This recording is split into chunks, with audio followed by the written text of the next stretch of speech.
નમસ્કાર, એશિયાના સૌથી જૂના અખબાર મુંબઈ સમાચારના ડિજિટલ પ્લેટફોર્મ પર આપનું સ્વાગત છે અને હું છું જીગર પંડ્યા। નજર કરીશું મહત્વના સમાચાર ઉપર।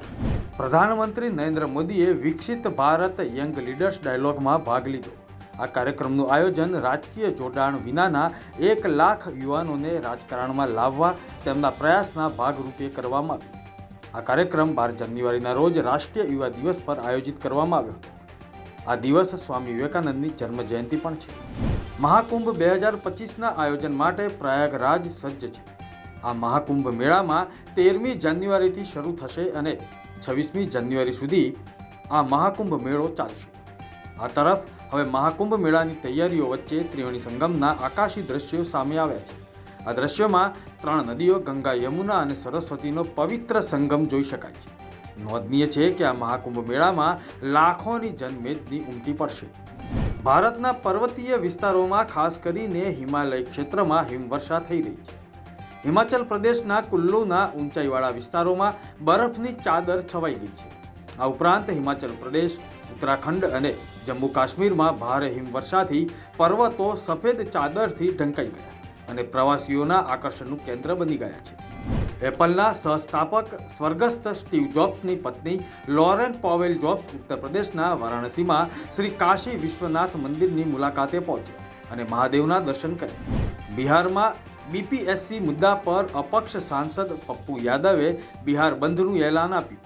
તેમના સમર્થકો પટનાના ડાક બંગલા 4 રસ્તા પર ધરણા પ્રદર્શન કરી રહ્યા હતા અને સૂત્રોચ્ચાર પણ કરી રહ્યા હતા। ઈસરો નવો ઇતિહાસ રચવાની ઘણી નજીક છે। સ્પેડેક્સ મિશનના બંને યાન ડોકિંગની ઘણી નજીક પહોંચી ગયા છે।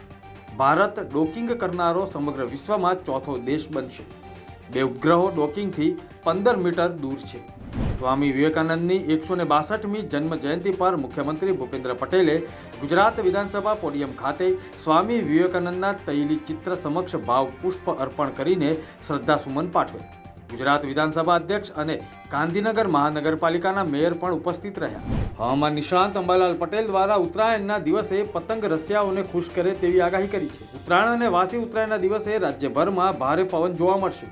રાજ્યના તમામ જિલ્લામાં 6 થી 14 કિલોમીટર પ્રતિ કલાકની પવનની ગતિ જોવા મળશે। ઉત્તર પ્રદેશના કનૌજ રેલવે સ્ટેશન પર અમૃત ભારત સ્ટેશન યોજના હેઠળ ચાલી રહેલા બાંધકામ દરમિયાન લિંટલ નાખતી વખતે શટરિંગ તૂટી પડ્યું હતું, જેમાં 40થી વધુ મજૂરો દટાઈ ચૂક્યા છે। તેના સીસીટીવી સામે આવ્યા છે। રેસ્ક્યુ ટીમોએ અત્યાર સુધીમાં 28 મજૂરોને બચાવી લીધા છે। આ વર્ષે ફેબ્રુઆરી-માર્ચમાં યોજાનારી આઈસીસી ચેમ્પિયન ટ્રોફી પહેલા ટીમ ઇન્ડિયા માટે ખરાબ સમાચાર આવ્યા। ચેમ્પિયન બોલર જસપ્રીત બુમરાહ ઈજાને કારણે ટુર્નામેન્ટની કેટલીક મેચ રમી શકશે નહીં। તે ગ્રુપ સ્ટેજની મેચોમાંથી બહાર થઈ શકે છે। રેમન્ડ કંપની અને સુપર ક્લબ દ્વારા આયોજિત auto car festival auto fest 2025નું ઉદ્ઘાટન નાયબ મુખ્યમંત્રી એકનાથ શિંદે દ્વારા કરવામાં આવ્યું હતું। આ સમય દરમિયાન તેમણે સ્પોર્ટ્સ બાઇક અને કાર ચલાવવાનો આનંદ માણ્યો। આ હતા અત્યાર સુધીના મહત્વના સમાચાર। વધુ સમાચારની અપડેટ માટે જોતા રહો મુંબઈ સમાચારનું ડિજિટલ પ્લેટફોર્મ। નમસ્કાર।